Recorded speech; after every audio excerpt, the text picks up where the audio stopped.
Okay, just a tremendous team win today. I mean, it took everything we had, all their will and all their effort, but as a team, they got it done, and I'm really proud of the way they played.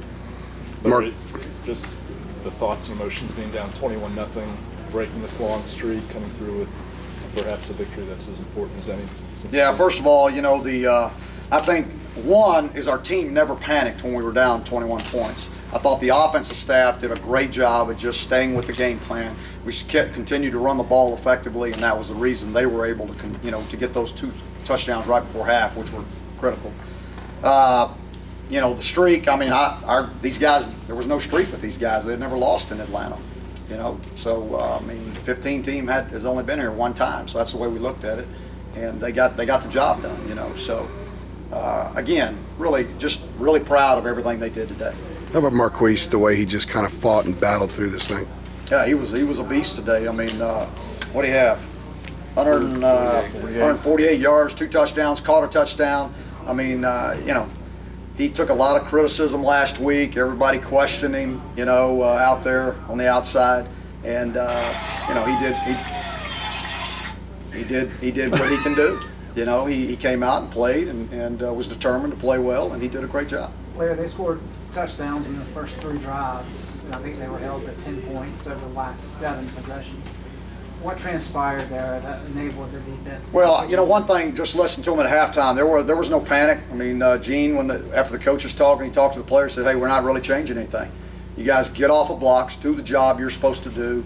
You know, and that's what they did. I mean, it was more of just, you know, the only way you're going to defeat blocks like that is to be more physical and have a mentality that you're not going to be blocked. Get off the blocks, run to the football, and make plays, and that's what they did. Coach, on the double reverse pass, Quinn shot through to Marquise, was there something you saw with the defense that sort of pointed out that, hey, we should try this out? Well, I think that play right now for us is 100%. You know, we've used it multiple times through the past 3 years, and so, I mean, it was, you know, we hit them with the fumble, which was the turning point in the game, and then, you know, while you got on their heels, I mean, came back at them with that big play, and you know, I think Quinshot's thrown it a couple times before this, hadn't he? 4 for 4. Yeah, he's 4 for 4 touchdowns. So it's, you know, we probably ought to call it more often. The defensive ends didn't have hands on the ground except I guess, inside the 10, and they scored their first 3 times they had the ball. Why was it that ultimately was effective for you guys? Because they needed to be able to read and get their hands on the offensive tackles. When they're on their veer scheme, they needed to be able to press them down. They need to be able to see their loop scheme, all those different things. So that was the adjustment that was made. Was it a matter of them getting used to playing that way in game speed against what they do? Oh, yeah. I mean, I don't care how good the scout team does it during the week. It's not even close to that game speed. And it took some time for our guys to adjust to the game speed. We were you know, that far away on so many tackles, and that's game speed. Against the scout team, they were all over it, you know. But that's the game speed. I mean, Georgia Tech knows how to run that offense, and Paul does a great job with it, you know. And so I thought our guys, the best thing is they didn't panic, they just kept battling. Coach, when you guys got the ball back, you were up 31-28. You were able to give the ball to Marquise and sort of have him. He scored the long touchdown and sort of rely on him in that last drive. What does that say about him? He's able to put that load on his back and carry the team. Well, I mean, he's a 5th-year senior, and it means a lot to him, and it means a lot to all those seniors. They know they're running out of time. And they came to Carolina to win a championship, and so, you know, Quise, I mean, he willed his way through that one in a lot. I mean, he took some licks, you know, and but he never, you know, I mean, in fact, there was a couple times where I was going to call a pass, or, you know, I'd suggested a pass in one of those situations. He said, "Nah, we'll be all right," and he, you know, he ran the ball and he ran it well. To win in this fashion, just what you guys overcame, all the adversity early, just what does that say about this team? It says a lot about this football team, you know, and we talked a lot about, you know, I mean, with you guys about what happened last year and what we learned from that and how we addressed it and all those things. And I think these are the things that you're seeing from all of that, the lessons that they learned, the things that the ownership that they took in those issues, and how they were going to correct them. And it's them. It's not me.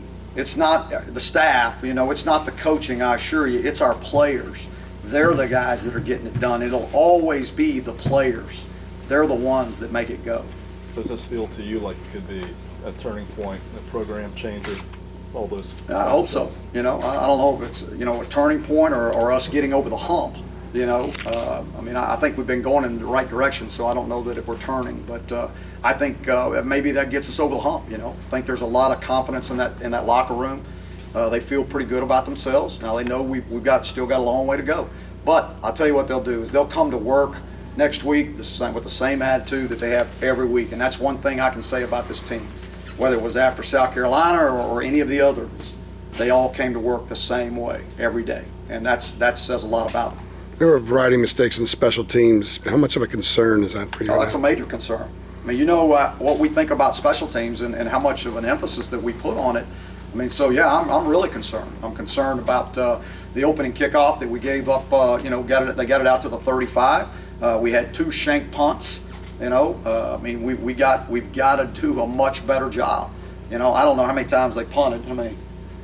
They punted once. Once. So, you know, switch to, you know, with the punt return team, you get a lot of opportunities that way. So, you know, those other units got to step up, and we got to do something. Now, their kicker kicked the ball out of the back of the end zone just about every time. So your kickoff return team didn't really get to do anything. So it basically became your punt and your kickoff team. And we've got to do a much better job with our coverage units and our punting.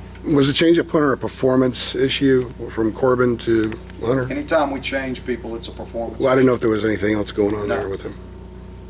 A lot of the guys that were impactful on the defensive line would be on the second line if you were to look at a depth chart.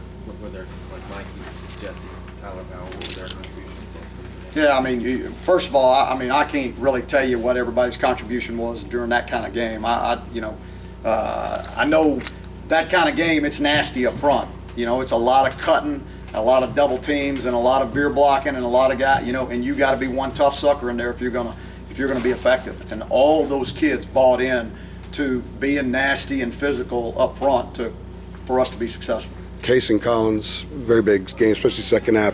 Forced a fumble, had a couple of huge hits that gave you guys a lot of energy. Yeah, I mean, you know, Case and Collins in the last 2 weeks has made those plays for us. You know, so he's finally understanding what kind of impact he can make based on how he practices. You know, and he had a really good week of practice. And so when you do those kind of things, good things usually happen. And you know, sometimes the light doesn't come on for, you know, some guys as quick as others. But I think Kaysen will see that, you know, because of his week of practice, he was able to make really big plays out there. And hopefully he'll just keep doing that. Anybody else? Last one. Junior Duncombe. Yeah. Nice moment for him. Obviously, he was a Georgia Tech commit at one point. Went through a weird situation here with his. Yeah, Bohu, right? Did you ever find the spelling of that? He said, yeah, I got it. Yeah, so he finally fessed up that was his name. He did. Yeah, good. That was huge for him. I mean, that was a big play for him. I was kidding him, you know, because I said, yeah, I think that big offensive lineman of theirs ran him down, you know. And but nah, he's such a great kid. I mean, to see him make a play in a situation like that, you know, it was huge for this whole football team, because that was the turning point in the game. That strip and getting that ball and returning it how they did, and then us scoring on the next play.